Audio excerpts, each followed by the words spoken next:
हरीश नहीं परेशान कर रहा, चालू हो गया। देखो, अगर मुझे कहना पड़े एक आदमी, वहां 4-5 आदमी खड़े थे, पे अटेंशन, 4-5 आदमी खड़े थे, उनमें से एक मुझसे आके बातें करने लग गया। One of the men came and spoke to me. One of the men came and spoke to me. यहाँ one of का मीनिंग अलग है, लिखो रूल 22।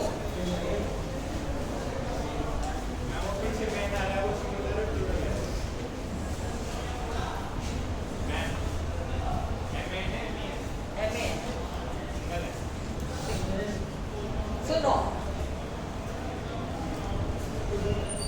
one of the और one of a, डिफरेंस। और सेंटेंस लिखो, one of the men, one of the men, M-E-N, बहुवचन। One of the men came and spoke to me. Came and spoke to me. One of the men came and spoke to me. अब इसमें एक तो बहुवचन man आ रहा है, और इस सेंटेंस का मतलब है, लिखो यहाँ बहुवचन प्लूरल मैन आ रहा है।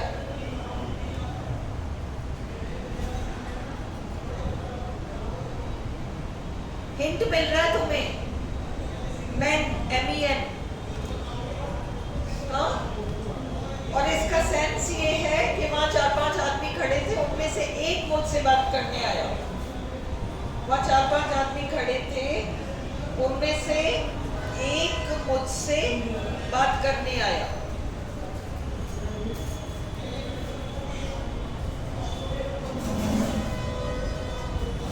ठीक है? यहाँ प्लूरल मैन को देखकर आपको समझना है one of the man. Plural man को देखकर आपको समझना है कि यहाँ द लगेगा, क्योंकि 4-5 लोगों में से एक, इसका सेंस ये है, मीनिंग लिखो, 4-5 आदमियों में से एक, वन ऑफ द मैन। दूसरा सेंटेंस लिखो,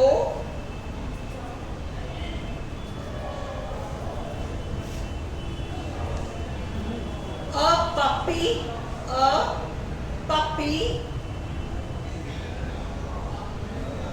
is the young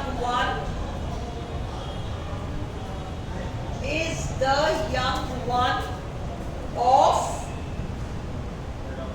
a dog। एक और sentence, a child is the young one of a man।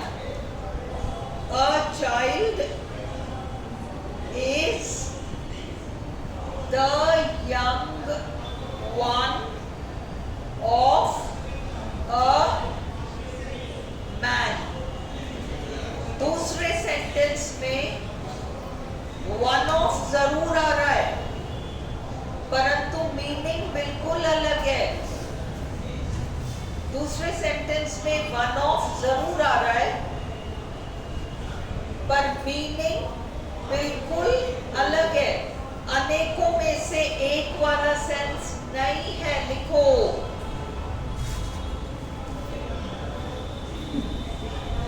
अनेकों में से एक वाला सेंस नहीं है, जैसे ऊपर वाले वाक्य में है one of the men came and spoke to me, वो वाला सेंस नहीं है।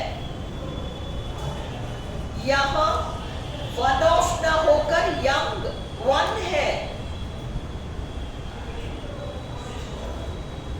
यंग वन ऑफ, केवल वन ऑफ देखो, सेंस देखो, और वहां जो संज्ञा लग रहा है वो एक वचन है। डॉग, मैन एक वचन है। A puppy is the young one of a dog. Clear है? लेट्स से क्लियर है? हाँ, नहीं क्लियर है? तुम लोग क्या कर रहे हो एक्चुअली, वन ऑफ जो है ना, केवल वन ऑफ को देख रहे हो, वन ऑफ को अलग से देख रहे हो तुम लोग।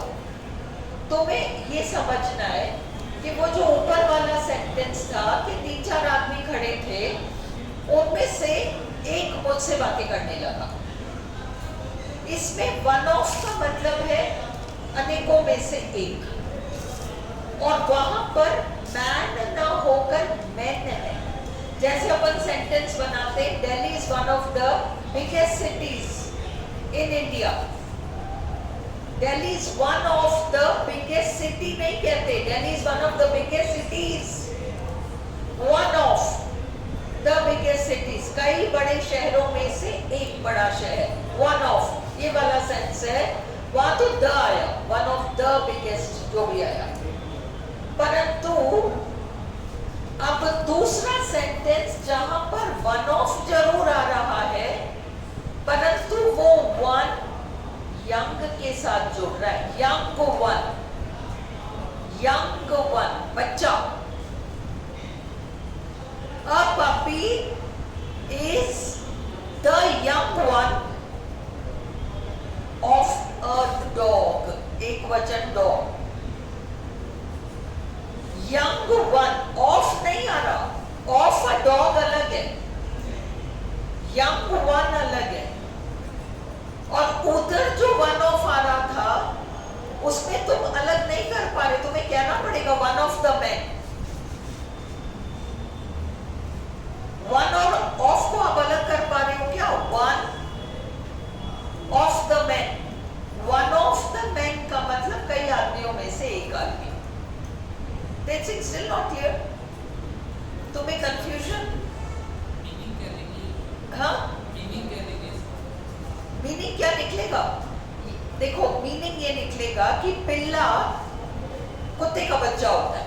यहाँ पर यंग वन बच्चे के लिए आया है, यंग वन यहाँ बच्चे के लिए आया है, और ऑफ के साथ नहीं जोड़ रहा थे इसे, ऊपर वाले में वन ऑफ संज्ञा के साथ जोड़ रहा है। Is this clear? चलो, हाँ, बहुत कायदे की बात पूछी, क्योंकि तुम लोग उससे चलते हो ना कि ये आ गया तो ये और ये आ गया तो, तब समझो। उसी तरह से a child needs love and care, कोई भी बच्चा, a man needs peace, a child needs care, an animal needs love। फिर है ये, क्योंकि पोएम का लाइन है, तुमको इसको एज इट इज रखना पड़ेगा, केवल इस एक सेंटेंस को, the child is father of the man. ये बस सिर्फ एक पोएम का लाइन है, विलियम वर्ड्सवर्थ की पोएम है, फेमस पोएम है द रेनबो, उसमें से लाइन है, इसलिए मैंने दे रखा है। इसको तो रट लो ही सही, केवल रट लो इसको, the child is father of the man. इसमें और कहीं the father of the man वगैरह नहीं है, the child is father of the man. इस लाइन को तो रटना ही पड़ेगा, इसके अलावा कोई और ऑप्शन नहीं है। A man needs peace after all. A man needs peace after all. A man needs peace after all. Directions. अब ये देखो, डायरेक्शंस में प्रेपोजिशन आ जाए तो द लगाना, अदरवाइज कुछ भी आर्टिकल मत लगाओ। ये देखो, गो वेस्ट, डायरेक्शन से पहले प्रेपोजिशन नहीं है ना, गो वेस्ट। अगला सेंटेंस देखो, go to the west, preposition to आ गया ना, कोई भी प्रेपोजिशन आया डायरेक्शन से पहले द लगाओ। उसी तरह से टर्न राइट, कोई प्रेपोजिशन नहीं आया, अगला turn to the right, turn to the right. अगला we went south. We went south. We went south मतलब हम दक्षिणी दिशा में गए. No article. We went preposition आ गया to the south. ये क्लियर हो गया? The sun rises in the east, sets in the west. But go east, go west. Go east, go west. Go north. He lives in the north. Walk, preposition to the left. अगला turn left. Turn left. फिर ये जो क्षेत्र माने जाते हैं, the eastern countries, the western countries, the western hemisphere, the western world, the middle east, the far east, the west, है ना? ये सारे आपके प्रतिनिधित्व का कुछ देश जो कि पश्चिमी भाग में आते हैं वो द वेस्ट कहलाते हैं. The western hemisphere, the western countries, इस तरीके से. मिडिल ईस्ट एक क्षेत्र है जिसमें कई देश आते हैं. ये उन सभी देशों को रिप्रेजेंट करता है. The middle east. Few, a few, the few. हमने खूब एक्सरसाइजेस किए हैं इसके, है ना? और तुम लोग ग्रुप में डाल दो नए बच्चों के लिए जिन्होंने मिस किया. मैं एक बार रिपीट करा देती हूँ. ये आता है काउंटेबल चीजों के लिए, जिन चीजों को हम गिन सकते हैं. उसके पास नहीं के बराबर किताबें हैं. उसके पास, हिंदी में लिख लो, फ्यू आता है काउंटेबल चीजों के लिए, लिटिल आता है अनकाउंटेबल चीजों के लिए. फ्यू आता है काउंटेबल चीजों के लिए, लिटिल आता है अनकाउंटेबल चीजों के लिए. जिन चीजों की गिनती करी जा सकती है उन्हें काउंटेबल कहते हैं. जिनकी गिनती नहीं की जा सकती उन्हें अनकाउंटेबल कहते हैं.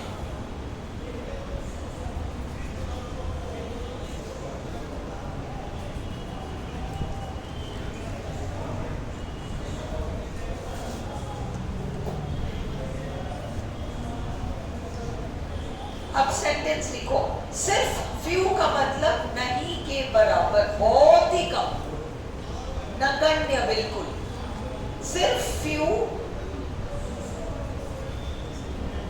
केवल फ्यू आए, अद कुछ भी नहीं आए. केवल फ्यू का मतलब नगण्य, नहीं के बराबर. द फ्यू का मतलब जो थोड़ा बहुत है. द फ्यू का मतलब जो थोड़ा बहुत है. अ फ्यू का मतलब उस थोड़े बहुत में से कुछ. अ फ्यू का मतलब उस थोड़े बहुत में से कुछ. एग्जाम्पल, उसके पास नहीं के बराबर किताबें हैं. उसके पास नहीं के बराबर किताबें हैं. लिखना होता है, समझ में नहीं आएगा. उसके पास नहीं के बराबर किताबें हैं.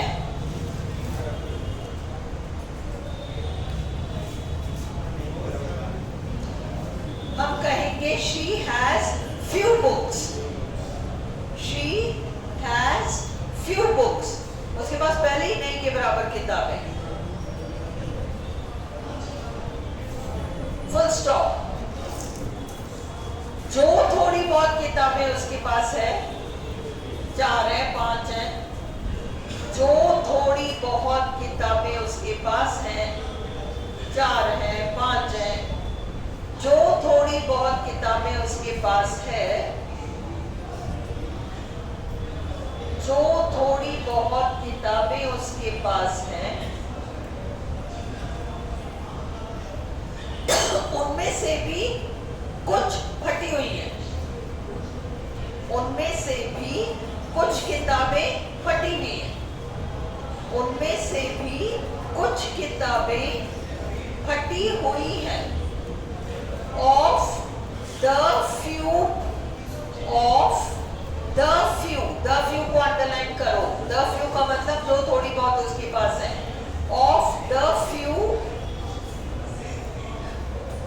books that she has, ये that आता है ना, that के आते ही समझ जाओ कि the few आएगा। ब्लैंक के बाद अगर दैट आए, ब्लैंक से पहले नहीं, ब्लैंक के बाद अगर दैट आए तो समझ जाओ द फ्यू आएगा। जो थोड़ी बहुत बुक्स उसके पास है, of the few that she has, a few are torn, उनमें से भी थोड़ी बहुत फटी हुई है। अ फ्यू आर टोर्न, उनमें से भी कुछ फटी हुई है।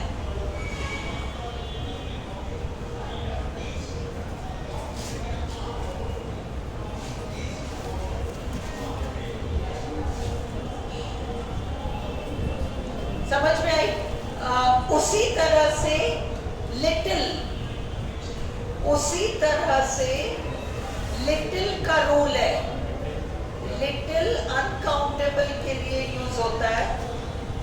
शक्कर, गेहूं, चावल, दूध, पानी, इनको हम गिन नहीं सकते, इनके लिए लिटिल आता है।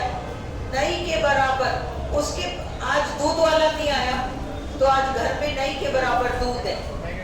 There is little milk in the house, नहीं के बराबर दूध है, पर कुछ तो होगा, आधा ग्लास होगा, पौना ग्लास होगा, वो है the little, जो थोड़ा बहुत दूध है। Of the little, मैंने थोड़ा सा चाय बनाने के लिए ले लिया। I used a little to make tea. तेज सिंह या भावना में से कोई एक्सरसाइज डाल दो कि दूसरे वाले ग्रुप में, तेज सिंह वाले ग्रुप में। तेज सिंह तुम, हाँ तुम दोनों ही उसमें एडमिन हो ना, तो तुम उसमें डाल देना। Clear?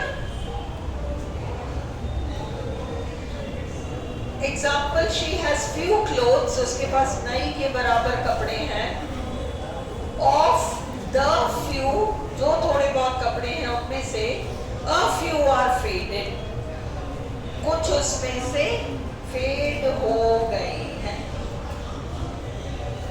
Same rule uncountable nouns के लिए little, a little, the little में यूज होता है। सिर्फ लिटिल, नगण्य, नहीं के बराबर, बहुत अल्प मात्रा में। सुनो, फ्यू बहुत अल्प संख्या में, फ्यू का मतलब बहुत अल्प संख्या में, लिटिल का मतलब बहुत अल्प मात्रा में। मात्रा को गिन नहीं सकते, संख्या को गिन सकते हो। जहां अल्प मात्रा वाला सेंस आए वहां सिर्फ लिटिल, सिर्फ लिटिल, नहीं के बराबर, बहुत अल्प मात्रा में। द लिटिल, जो थोड़ा बहुत है, यानी वह अल्प मात्रा जितनी भी है, वह अल्प मात्रा जितनी भी है, वह है द लिटिल। अ लिटिल, उस अल्प मात्रा में से भी थोड़ा सा, उस अल्प मात्रा में से भी थोड़ा सा।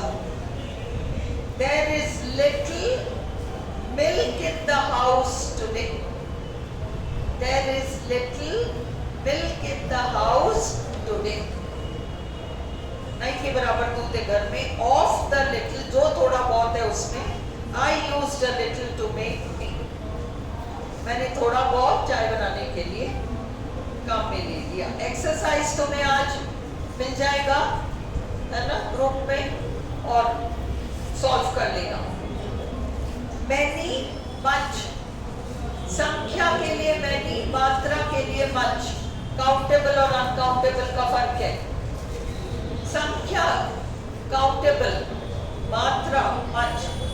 शी हैज मैनी सर्वेंट्स, आप गिन सकते हो 2 3 4 5 6।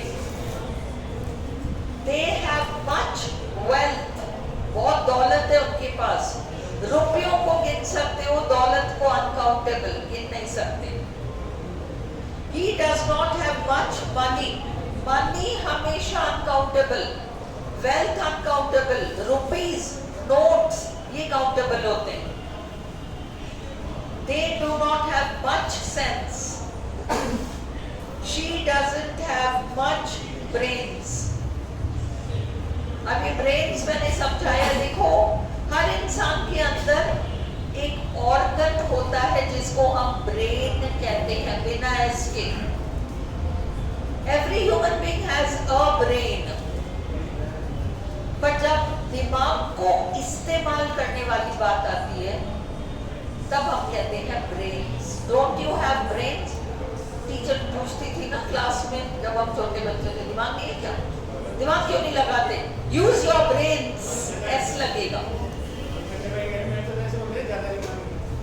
ज्यादा दिमाग, हाँ ज्यादा दिमाग मत लगाओ। The brain represents the thinking capacity of man. दिमाग लगाना, it is a physical organ. हर इंसान में ब्रेन तो होता है, एक वचन, परंतु कोई पर्टिकुलर इंसान उस ऑर्गन को अपने काम में या जीवन में कितना प्रदर्शित कर पाता है वो ब्रेन से, वो आपका ब्रेन से। इसके बाद आपके पास 27, 28, 29 ये रूल्स हैं। मैं करा सकती हूँ, मुझे कोई दिक्कत नहीं है, बट मेरे ख्याल से कंफ्यूजन हो जाएगा। मैं चाह रही हूँ एक और शीट मैंने दी थी और आपको कहा था लिख लो, पीडीएफ भेजा था, किसी ने लिखा क्या रूल्स का? लिखा काउंटेबल अनकाउंटेबल, वो सब 4-5 शीट्स थे, नहीं लिखा? वो कर लो क्योंकि वो रेपिटेशन है। ये वाला कल करो, 26 से कंफ्यूजन हो जाएगा, इसको आज मत करो। ये लो, वो एक और शीट है, देखो तुम्हारे पास,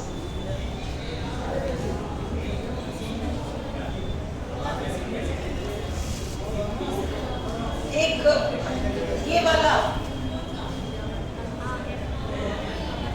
ये हो तो ये निकाल लो, क्योंकि ये क्या है, रिपीट ही है, ये रिपीट है इसलिए ठीक है, इसको करा लो तो दिक्कत नहीं है। ये तो रिपीटेड है इसलिए कोई दिक्कत नहीं है, इसको निकाल लो।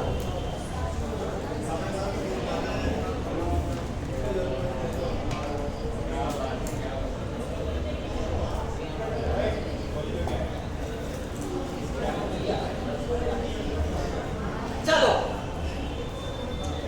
इस वाले शीट में स्पेलिंग एरर्स खूब सारी हैं।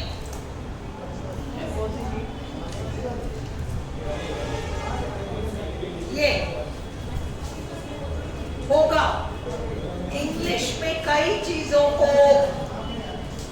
है, इंग्लिश में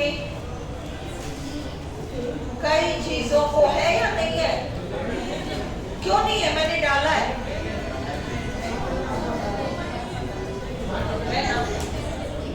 तो उतारा क्यों नहीं? उतारा क्यों नहीं इसको?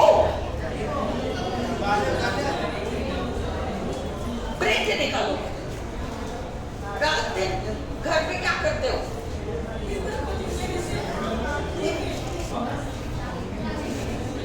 दोपहर को क्या करते हो?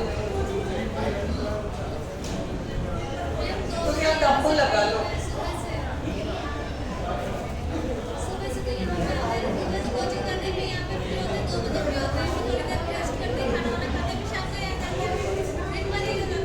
खाना खा लेते फिर सो जाते। अब सोना नहीं है। हाँ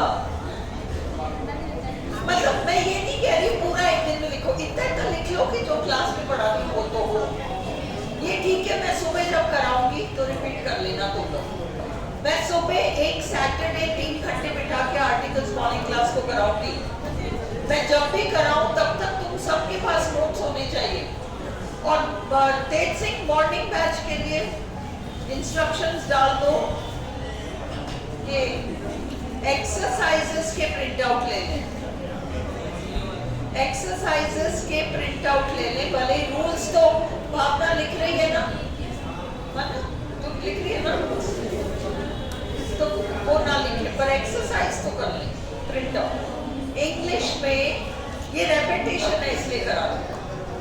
कई चीजों को अनकाउंटेबल माना जाता है। Milk, sugar SUGAR, wheat etcetera, ये मात्रा में आते हैं, संख्या में नहीं।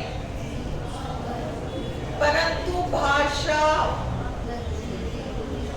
लचीली होने की वजह से हम कई बार इन अनकाउंटेबल वस्तुओं को काउंट करने लायक बना देते हैं। उदाहरण, व्हीट भले ही अनकाउंटेबल हो परंतु उसके दाने काउंटेबल होते हैं। अतः अगर व्हीट से पहले 5-10 ग्रेन्स आए इत्यादि आ जाए तो हम व्हीट को काउंटेबल मान लेंगे। उसी प्रकार मिल्क अनकाउंटेबल होते हुए यदि इन्हें गिनने लायक इकाइयों में कर दिया जाए, 1 glass, 2 glass, 5 glass, 1 litre, 3 glass, 5 glass, 10 drop, 5 drop इत्यादि, तो हम उसे काउंटेबल मान लेंगे। यही रूल अन्य अनकाउंटेबल चीजों पर भी लागू होती है, जैसे वाटर या अन्य लिक्विड्स। केवल शुगर और सैंड, इनके लिए हम 1 2 3 नहीं लगा पा रहे क्योंकि ये बहुत ज्यादा छोटी है, इसलिए हम इनके साथ सम, लिटिल ये सब लगाएंगे। सम का पॉजिटिव सेंस होता है, एनी का नेगेटिव सेंस होता है। वावल या वावल साउंड से पहले एन का प्रयोग होता है। देखो ये रूल्स हमने कर रखे हैं, रेपिटेशन है। जबकि कॉन्सोनेंट कॉन्सोनेंट साउंड के पहले अ का प्रयोग होता है। किसी भी व्यक्ति या वस्तु का जिक्र पहली बार किया जाए तो हम उस व्यक्ति के पहले ए या एन का प्रयोग कर देंगे। जब दोबारा उस व्यक्ति या वस्तु का जिक्र हो तो हम उनसे पहले द का प्रयोग, ये भी रेपिटेशन है। I saw a man in a car. The man was wearing a white shirt and the car was red. ये रूल काउंटेबल के केस में है। अब हम अनकाउंटेबल का उदाहरण लेते हैं। भाई ब्रेड और मिल्क वाला, चीज वाला। They served bread and cheese for breakfast. CHEESE. उन्होंने ब्रेड और चीज नाश्ते में दिया, कोई आर्टिकल नहीं। The bread was stale. वह ब्रेड जो उन्होंने नाश्ते में दिया वो सूखा था। एंड द चीज वाज हार्ड, और वो जो चीज था वो सख्त था। कई बार जब हम बात करते हैं तो हमें इससे पता चलता है कि हम किस चीज का जिक्र कर रहे हैं, और हम जिसको कह रहे हैं उसे भी पता है। वो अपन ने एग्जाम्पल देखा था ना, please pass the salt, please bring the jam, वो वाला एग्जाम्पल है। घर में अगर मैं मेरी बेटी से कहूं कि तू जैम लेके आ, तो द जैम, क्योंकि उसको पता है घर में एक ही बॉटल जैम है, कहाँ रखा है उसको पता है, द जैम, वो वाला रूल है। तो जिस व्यक्ति से हम बात कर रहे हैं वो भी जानता है कि हम किसकी बात कर रहे हैं। भले आसपास जो अन्य लोग खड़े हैं उन्हें समझ में नहीं आ रहा हो कि कौन सी वस्तु की बात की जा रही है। जैसे मेरे घर में 2-4 और लोग आए हुए हैं, पर मेरी बेटी को तो मैं यही कहूंगी please bring the jam, the लगेगा। Example, please give me the butter for the cake, cake के लिए जो बटर निकाल के रखा है बोला दो। अतः निर्देश, अपन ने किया ये रूल याद है। निर्देश वाले वाक्यों में यदि हम किसी निश्चित वस्तु के संबंध में बात कर रहे हो तो वहां द लगाना उचित होगा। Please pass the salt, please bring the jam, spelling mistake, JAM।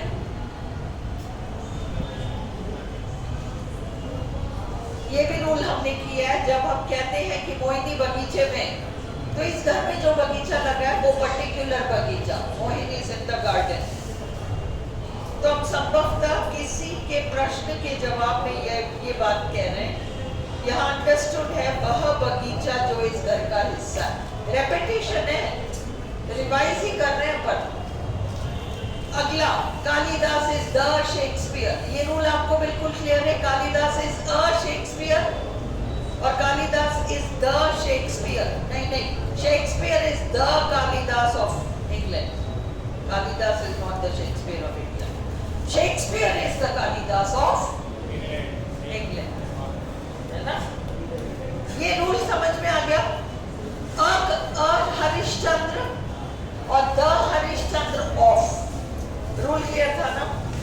कई बार हम किसी व्यक्ति विशेष की तुलना किसी अन्य महान व्यक्ति से कर देते हैं जो कि किसी खास गुण के लिए प्रसिद्ध है। उदाहरण, हरिश्चंद्र की ईमानदारी, मदर टेरेसा का स्वभाव व शेक्सपियर का ज्ञान इत्यादि। ऐसे में उस महान व्यक्ति के नाम से पहले द का प्रयोग करते हैं। अगर पीछे ऑफ आए इसको ऐड कर लो। Kalidas is the Shakespeare of India. Mrs Gupta is the Mother Teresa of our colony. Mother spelling MOTHER। Is the Harishchandra of our class. बहुत स्पेलिंग मिस्टेक्स है पर कोई बात नहीं। Kashmir is the Switzerland of India. Switzerland की स्पेलिंग गड़बड़। The camel is the ship of the desert. इस वाक्य में द कैमल इसलिए लगा है क्योंकि यहाँ एक कैमल पूरे क्लास को दर्शा रहा है। रूल, इस वाक्य में यदि of the colony of our class नहीं होता तो हम द न लगाकर अ लगाएंगे। ये रूल कर चुके हैं हम। He is a Harishchandra, she is a mother Teresa. Clear? बस आज यही रोक लो, बहुत ज्यादा हो जाएगा, कंफ्यूजन हो जाएगा, है ना? कल जो एक्सरसाइज मैंने बताया वो और करना है, और करना है अभी, कंफ्यूजन हो जाएगा मेरे ख्याल से। कल ये बाकी रूल्स और एक्सरसाइज